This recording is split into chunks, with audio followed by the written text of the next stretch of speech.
அதனால கொஞ்ச நாள் மீடியாக்கெல்லாம் நீங்கள்லாம் ஜனநாயக சென்சரை பற்றியே பேசாமல் எல்லாரும் ஒரு முடிவு எடுத்துட்டு நாங்கள் பேசவே இல்லை சார், சென்சஸ் அடிக்கிற அந்த பேர் பேசுகிறேன்னு சொல்லுங்க, நான் ரொம்ப சந்தோஷப்படுவேன். இந்த ஜனநாயகத்தை பொறுத்தவரை வந்து நீங்கள் எவ்வளோ தூரம் ஊடகங்களை கேள்வி கேட்குறீங்களோ அவ்வளோ தூரம் தள்ளி போகும்.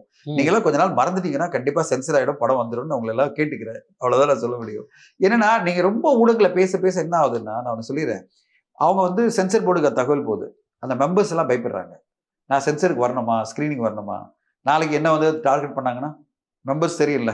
இப்போ நீங்கள் வந்து எல்லாத்தையும் சொல்லிட்டீங்க வச்சிங்களேன், இந்த இடத்துல சென்சர் நடக்க போகுது, இந்த நேரத்தில் நடக்க போகுது அப்படின்னா ரசிகர்கள்லாம் வந்து நிற்பாங்களா இல்லையா? கொஞ்சம் பேர் அது அவங்க வந்து மானிட்டர் பண்ண வந்தாங்கன்னா அந்த ஃபேன்ஸ்க்கு எப்படி இருக்கும்? அந்த ஃபேன்ஸ் வந்து யாரெல்லாம் வராங்க, மெம்பர்ஸ் பார்ப்பாங்களா? தேவையில்லாத ஒரு கான்ட்ரவர்சி உருவாக்குறீங்களா? குவைட்டா நான் தான் என்னோட ட்வீட்ல ஒன்று போட்டிருந்தேன், இந்த இதுக்கு வந்து மீடியா எல்லாம் சைலண்டா குவைட்டா கொஞ்ச நாள் இருந்தீங்கன்னா சென்சர் ஆகிடும்ப்பா, கொஞ்சம் சைலண்டா இருங்க அப்படின்னு கோரிக்கை வச்சிருந்தேன். நான் எதுக்கு சொல்ல வரேன்னா, அந்த மெம்பர்ஸ் எல்லாம் சாதாரண மனிதர்கள் தான். அவங்க வந்து இலக்கியத்துறையோ சினிமா ஏதோ அரசியலில் இருக்கவங்க தான்.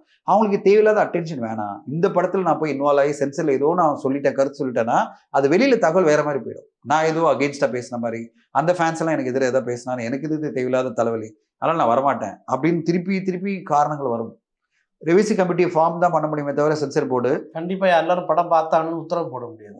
நீ வந்தாலும் சொல்ல முடியாது. இப்போ நான் வந்து மெம்பர் வச்சுங்களேன், முந்த நாள் காலைல எனக்கு வயிற்று வலின்னு சொன்னா என்ன பண்ணுவீங்க?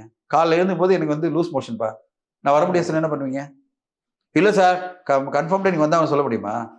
சரி சார், ஓகே சார், இன்னொரு நாள் பண்ணிக்கலாம். ஏன்னா 10 பேர் வந்தே ஆகணும். ஒரு சேர்மன் 10 பேர். அந்த சேர்மன் இந்த ஊரில் இல்லை, சேர்மன் ஹைதராபாத்லேருந்து வரணும், இல்லை வந்து பெங்களூர்லேருந்து வரணும். இப்போ அந்த சேர்மன் என்ன பண்ணுவீங்க? முந்த நாள் சொல்லிட்டாருன்னா ஒருத்தர் உடம்பு சரியில்லைன்னா, சரி சார் நீங்கள் வராதிங்க சார்.